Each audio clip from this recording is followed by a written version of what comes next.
Good morning student, I am Kruti. Today I am going to teach you our English portion, Unit 5, Poem 5, The Lazy Frog.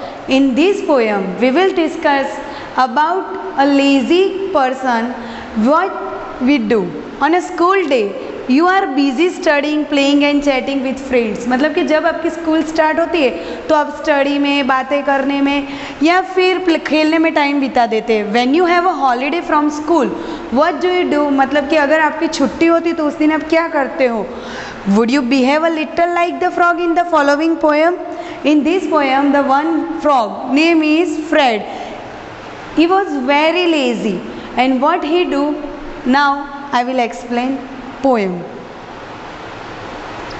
Fred is a very lazy frog who lolls all the day upon a log. Fred नाम का एक मेढक था, frog था, वो बहुत ही lazy था. वो पूरे दिन लोल्स all day upon a log. लोल्स मतलब कि एकदम lazy. All the day upon a log मतलब कि एक वुड का पीस था, उसके ऊपर लेटा रहता था. He always manages to shirk doing a single stroke of work. वो ऑलवेज प्रिपेयर रहता था कोई ना कोई काम को छोड़ने के लिए और किसी ना किसी वजह बना देता था कि जो वो काम ना करना पड़े. His poor old mother calls in when, come in and help, he doesn't bother. उसकी माँ उसको बुलाती थी कि यहाँ पे आओ मेरी हेल्प करो, पर उसको कोई बॉदर ही नहीं करता, मतलब कि कोई फ़र्क ही नहीं पड़ता था और ना वो सुनता था. To move 2 inches much preferring to be extremely hard of hearing. मतलब कि थोड़ा भी वहाँ से नहीं हिलता था और जैसे हार्ड ऑफ हियरिंग मतलब कि डेफ हो, सुनता ही ना हो, ऐसा बिहेव करता था. He lies there in a silent heap and stay contentedly asleep. Contentedly means steady, मतलब भी वो बिना सुने ऐसे हिले बिना ही सोता रहता था. If a lady frog hopes past you had think he would get up at last. शायद आपको ऐसा लगता था कि वहाँ से अगर कोई लेडी फ्रॉग निकले तो शायद वो उठ जाता. To bow and help her on her way, मतलब कि वो उठ जाता और उसके हेल्प करने लगता. बट नो, पर ये नहीं होता. I am ashamed to say that when a lady frog comes by, he doesn't open up one eye.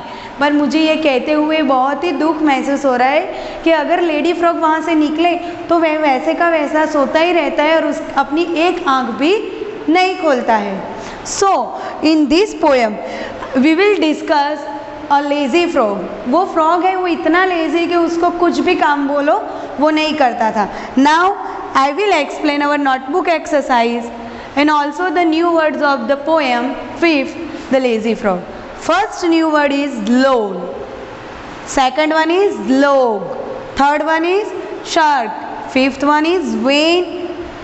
Then bother. Sixth one is preferring. Seventh one is extremely.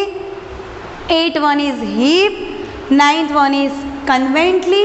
And 10th one is ashamed. Now I also explain the word meaning of this poem.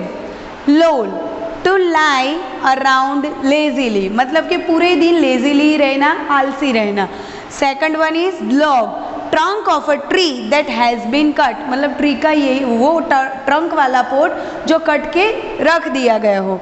Then shirk means to not do something you should do, मतलब कि उसको कि कोई भी करने का बोलो पर वो कुछ नहीं करता है. In vain, uselessly. Prefer means like something better. Hard of hearing मतलब कि deaf. And last one is bow means to bend your head to show a respect. Bow मतलब अपने सिर ऐसे झुका के रिस्पेक्टली किसी से बात करना. Now I will explain the rhyming word of this poem. First of all, what is called rhyming word? When we pronoun some words in same pronounsly, मतलब कि किसी भी जो words हो उसको same way में pronoun किए करे तो उसे बोलते हैं rhyming words. Our first one is log. log का है FORG frog and DOG dog. Second one is vain. vain का है RAIN rain, PAIN pain. Third one is preferring. Preferring का राइमिंग वर्ड है hearing and rearing. Fourth one is heap. Heap का है keep and deep. Fifth one is past. Past का है fast and last. And six one is way. Way का है THEY they and SAY say. Now I will also explain the question answer of this poem. First one is, what did the frog do all the day? मतलब कि पूरा दिन frog क्या करता रहता था?